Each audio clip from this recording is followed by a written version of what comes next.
was saying that I'm very excited to have you today, and that when I was preparing this interview, I discovered that you're doing a lot of things. I knew about all your acting career, but not about all the things you're doing.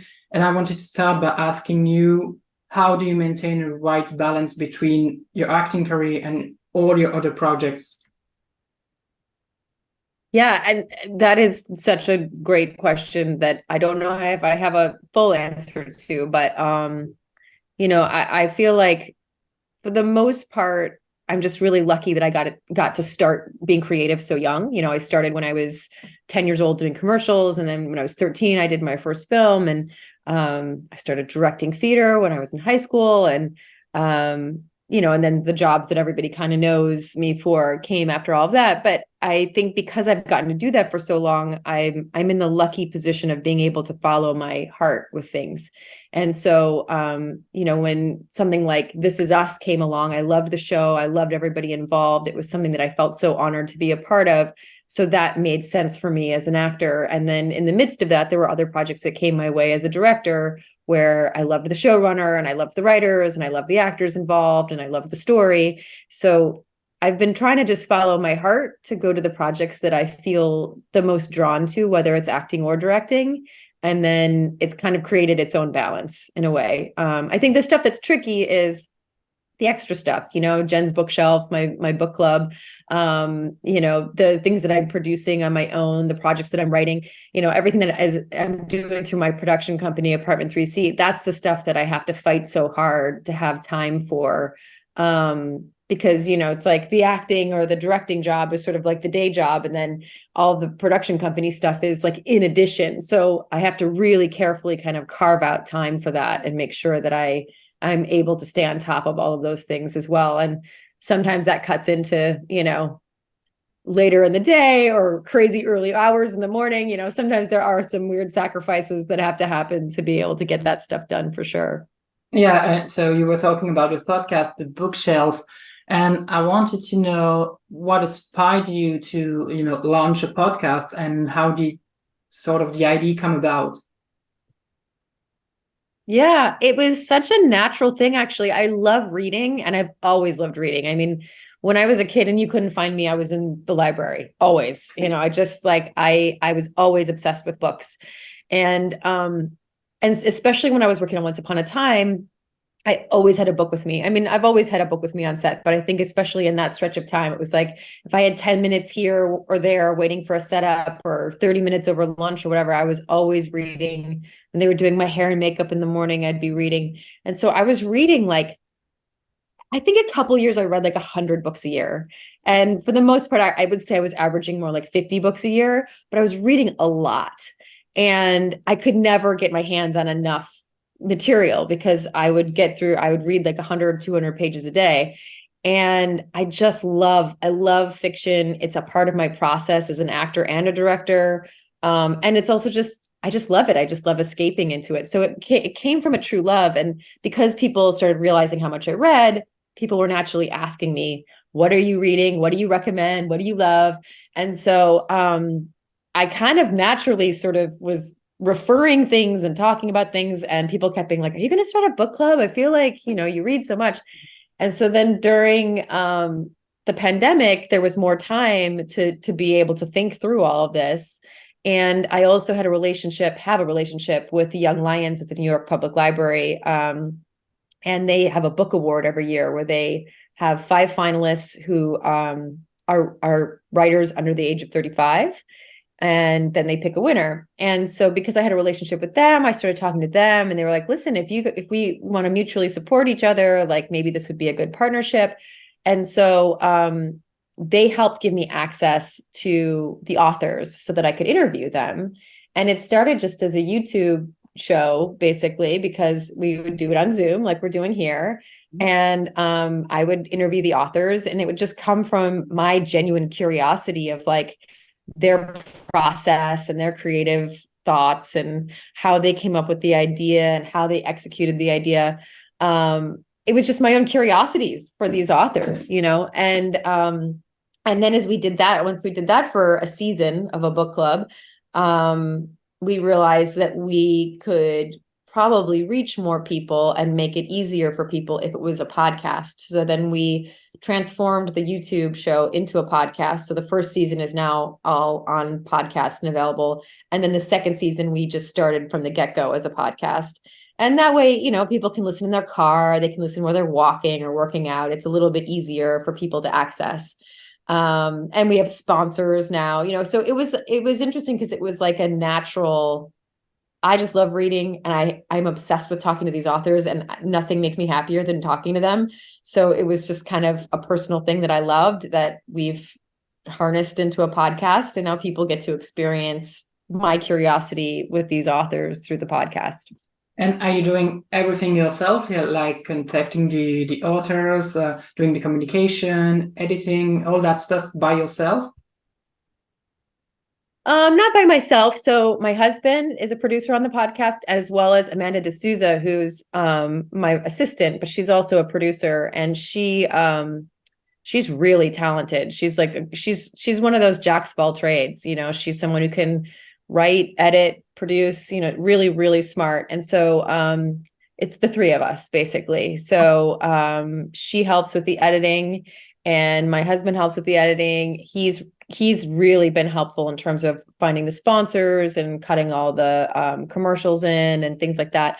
So it's really been the three of us as a team that have been working on, especially since it's become the podcast. At first, it was kind of just me with the YouTube show, and then it's evolved into being the three of us so that it could be a little bit more of a refined experience. And because obviously you're reading a lot, you have to make choices. So how do you choose the books you're going to feature on your podcast? Mm-hmm. So 5 of the books are always the finalists for the Young Lions Awards, which has been great. So we do 10 books a year. And so half of them have been selected basically by the best librarians in the world. So the New York Public Library librarians vet all those finalists for the Young Lions. So we're always anxiously awaiting like when those finalists are announced so that I can dive in and read those books. And luckily it's just turned out to be, they have such great taste over there that those books have always really blown me away. And I've really loved reading them and including them. And then the other 5 are my selections. So I try to include a play every year just because I come from the theater world initially. And I want to remind people that plays are as readable as a book. So the 6th of the 10 is always a play. And then the other 4 are books that come to me, you know, and luckily, even just after the first season, we have such a great relationship with certain publishers. Like the publishers will send us stuff early now. So I'm able to kind of sift through and read things. Sometimes it's recommendations from friends. Sometimes it's just something I happen to randomly find at a bookstore. And I would say like, I probably read, you know, it depends on the slot. Like right now I'm going through like 6 books to pick the last book, right? So I've picked 9 of the 10 for this year. And then I have 6 that I need to sift through to choose from to pick the last book. And then what I do in addition to that, because I'm very, very devoted to 1 book a month, because a lot of these book clubs do like 10 books and it's too much to choose from. I really wanted to give people an opportunity to focus just on one author and 1 book for that month.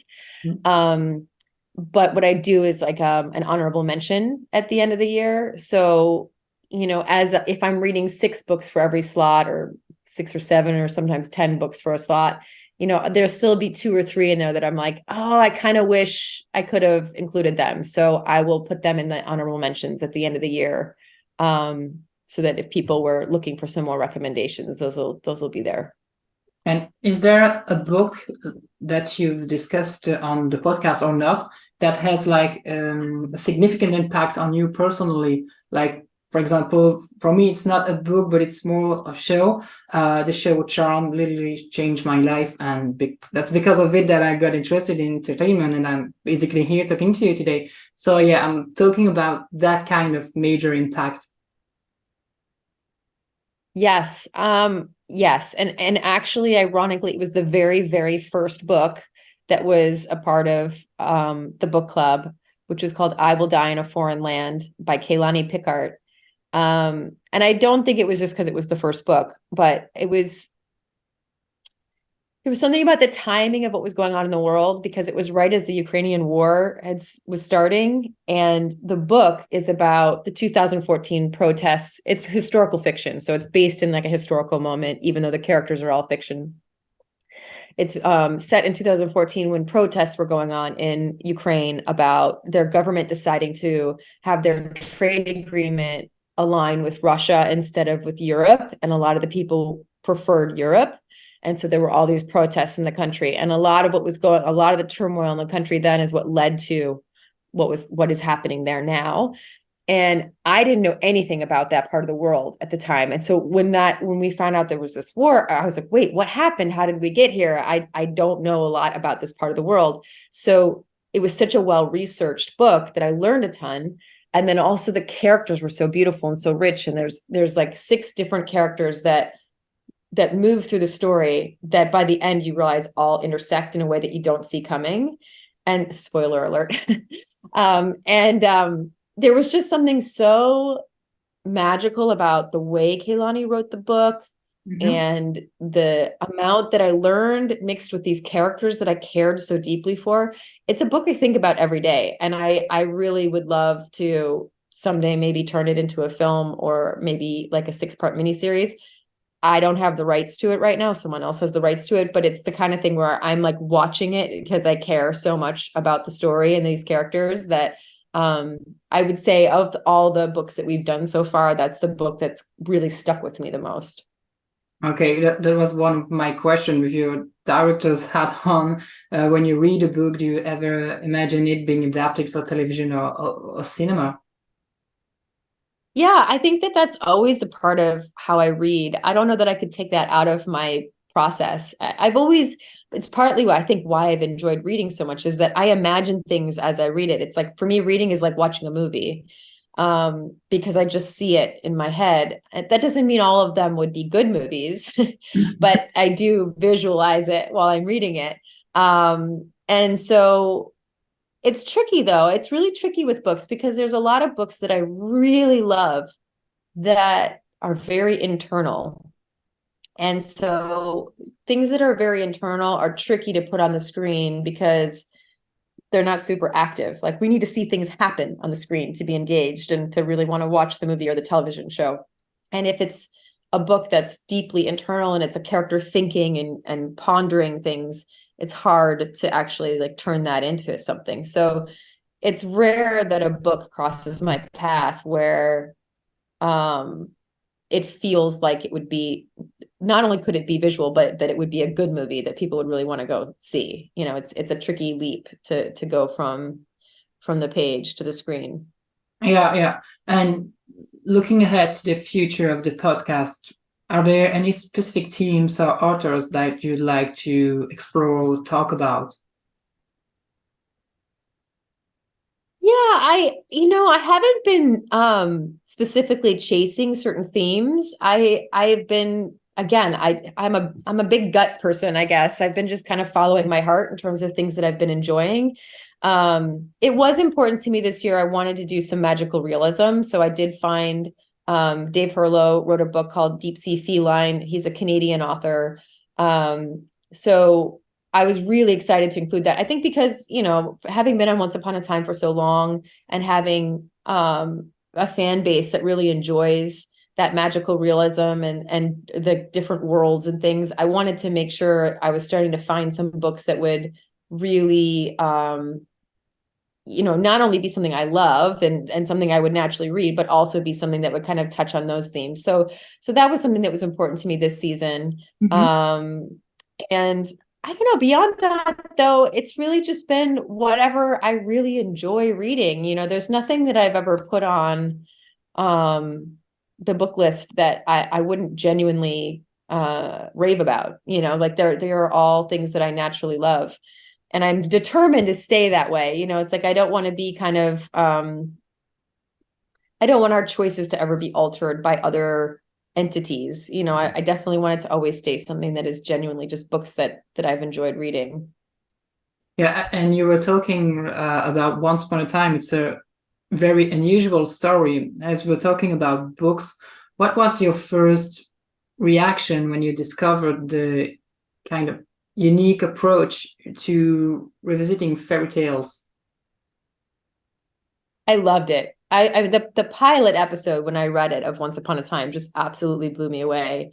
Eddie Kitsis and Adam Horowitz are the writers and the showrunners for that series, and I thought it was such a unique, smart idea to mash up all these fairy tales and have all these people's lives intersecting, and also the whole thing with the curse and Emma not being affected by the curse and all this stuff. It was so smart and so well done. There was a familiarity you felt immediately because it's characters we've all grown up with. So you kind of felt like you knew all these people, even though it was a brand new show, which was also really smart. Yeah, I mean, honestly, I was really immediately drawn in and obsessed with the pilot episode when I read it. I thought it was really brilliant. So yeah, it was really exciting when they were interested in me playing Emma, because I just felt like it was such a smart way to elevate and kind of explore this world of fairy tales, but for adults. Yeah, it's so amazing how people are still talking and watching it today. I think it's been 6-7 years since the end. I can't remember. Yeah, I mean, that's the world has changed because of streaming, right? It's like I was just driving down Sunset Boulevard, and there's a big hotel that has it plays trailers for shows on the side of the building. Yeah. It's not just a billboard, it's like a screen or whatever. And there was a trailer for Once Upon a Time playing, like as if it was a new show. And it's just because it just moved to Hulu. And so Hulu is advertising it, now that it's there. And I just thought, man, this is so crazy because, in the old days, if you did a show, it only aired once a week. And then unless you bought the DVD box set, that was it. It was gone, and like it would get syndicated but you'd never know when it was playing or what time it was playing or what episode it was just kind of more randomly somewhere. And now it all lives all together on whatever streamer it moves to. And every time it moves to a new streamer, it gets a new audience.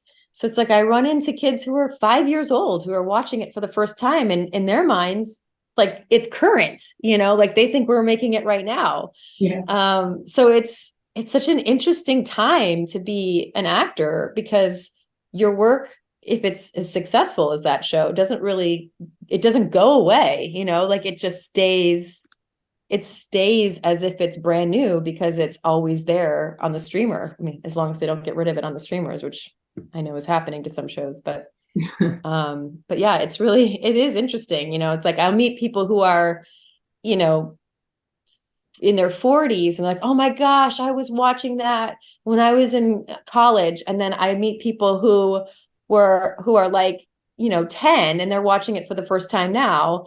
And I'm just like, this is so crazy that it can span all these generations just because it's been around for so long.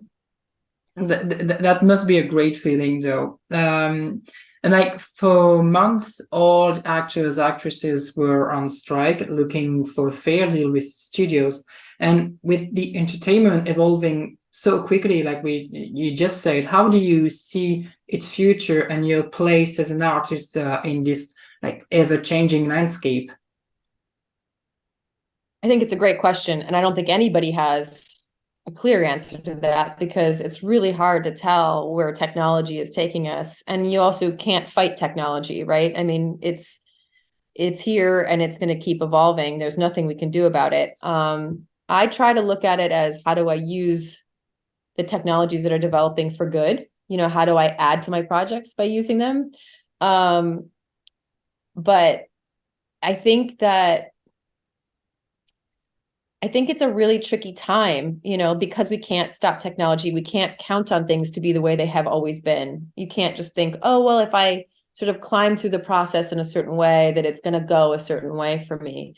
We have to all assume that things could keep changing and will keep changing pretty quickly. And we have to be adaptable and amenable to those changes. So for me, I've been just trying to stay. It's partly why, kind of going back to your first question about balance and all the different things I'm doing, I'm trying to stay involved in lots of different ways of being creative, not knowing the way technology is going to impact it, So I don't want to only be acting or only be directing or only be doing projects with studios. I want to also be creating things that are entirely my own, that I own, that are like the podcast, like projects that I'm going to produce in the future. We executive produced a couple short films this year, so it's like by diversifying I mean, I know it's like a very like economic term, but like by diversifying my creative outputs, I'm trying to protect my opportunities to continue being creative no matter what happens with technology. And also I have to I think we all have to kind of learn about these technologies. We have to Yes. learn what they can do, what they can't do. We have to stay up on it. And try to figure out how creativity and technology are going to get along in the future, because I don't think we understand that yet. I think that we're looking at it entirely like, oh, it's a bad thing. And there's certain circumstances that it could be a bad thing, and there's certain jobs that'll probably go away because of it, which is really unfortunate. But like I said, we can't stop technology, right? So how do we find a place where there is like a middle ground where the technology is adding to the art instead of taking away from the art, or adding to the creative experience as opposed to taking away from it? And I feel like we're just so early in the process that we're not yet having that conversation. We're just afraid of it right now. And I think we need to get to a place where we're figuring out like where the communication is and like where the partnership is in it. Yeah, I think the future will be interesting, and like kind of just said, I think we need to learn how to work with it and not kind of fight it, because I don't think, like you said, I don't think either we can fight it. So I got one more question left, and I love this question. I'm asking this question to every guest. If you could interview yourself, what question would you ask? Wow, that's a really good question. What would I ask myself? I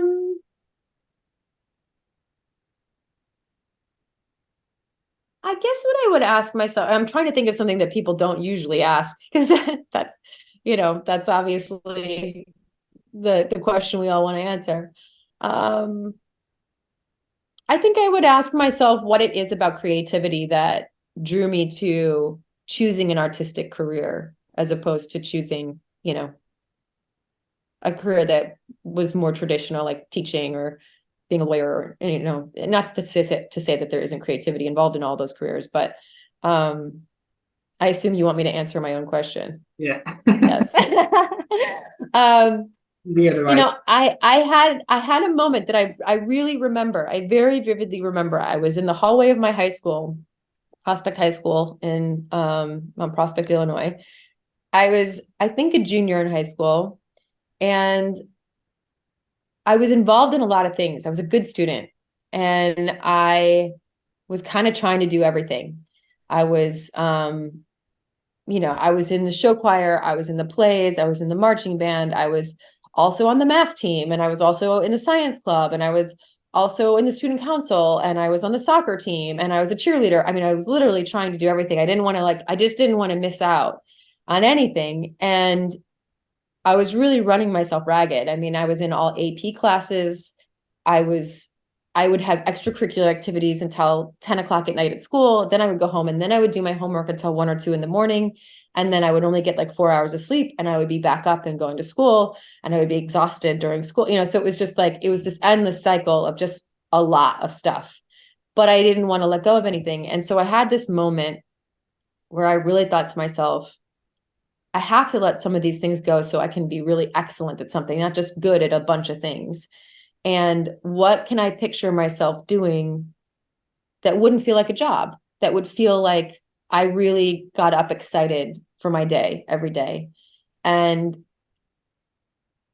when I thought through all the different things that I was doing, I had a lot of love and passion for all those things. But the one thing that didn't feel like work at all to me, no matter how much work I put into it, was performing and directing. Because I was, like I said, I was already directing theater at the time.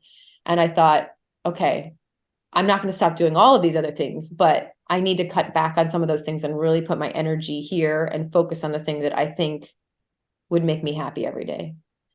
And so that's when my energy shifted And, it was like, I made the varsity soccer team, but I didn't end up playing varsity because it would have meant I couldn't be in the musical that year. So it's like when I needed to have a North Star of decisions to make and maybe like let certain things fall away, I would go back to that moment of like, this is what I know I want to do with my life.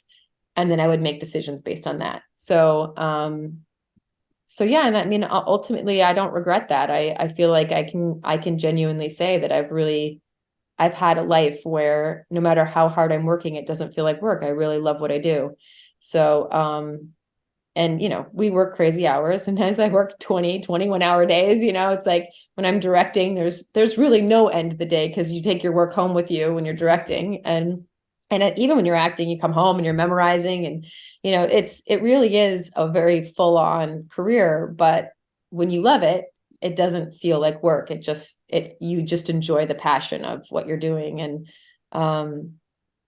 to take that one step further, you could say like, well, why do you like being that creative? Or why do you feel like it's so satisfying? And I think it's because when you create something with people, you immediately have a connection with them. Mm-hmm. And so every project I work on, I get to have these beautiful connections with all these new people. And it's immediate. It's not like years of building a friendship. You go from someone was a stranger to you are creating something with them. And you get to know them really fast. You have to earn each other's trust really fast. You have to solve problems with each other immediately. And there's something so invigorating about these lifelong friendships that I now have from all of these projects because we were connected in that creativity. So ultimately, I think what I am thriving on is that I get to have this incredible sense of community with people who are also creative. Okay, and just one last, how do Yeah. you deal with the pressure, to have such long, busy day and then come back home and you also have your personal life and all that stuff? Because it's amazing. I'm working 8 hours a day and I'm like, Yeah, I mean, there's balance, right? Like you're not always working a 20-hour day. There's stretches of time where that happens. House was probably the hardest because those were such long hours and for so many years. So that was really tricky. I can say I didn't have balance at that time. I didn't have a personal life, and I was not a balanced person during that time because I missed everything in real life because of those hours. I've not been on a set since that's been that intense in terms of work hours. But nowadays it's like, there might be 4 weeks where I have crazy hours, but I know at the end of those 4 weeks, I'm going to have more normal hours, so it's like, it kind of evens itself out a little bit. And it's really important to be as honest as possible with the people in your life and to find, at least for me, finding a partner who was also in the industry who understands, because my husband would never take it personally. He understands. He's been on sets where he has to work those many hours too. And we try to find ways to, if he's the one who has crazy hours, I'm coming to him, or if I'm the one who has crazy hours, he's coming to me, or, we kind of try to find a system to have that balance with each other. And I've also tried to be as honest with my family about it as possible, because otherwise your family members can also feel hurt that you can't be somewhere or you can't get to something. And I've also, now been working long enough that I will carve out that time. If I need to go to a wedding, I'm like, I have to have these days off. Like, it's not negotiable. You can't always do that. Like, I'm in a position now where I can, but you can't always do that. And so I try really hard now to protect the family stuff more than I was able to when I was a younger actor. But it's a lot of over communicating with people to make sure that they know why. And I'm just lucky that I have a lot of really supportive family members and an incredibly supportive husband who just gets it, and understands that it's all kind of part of it.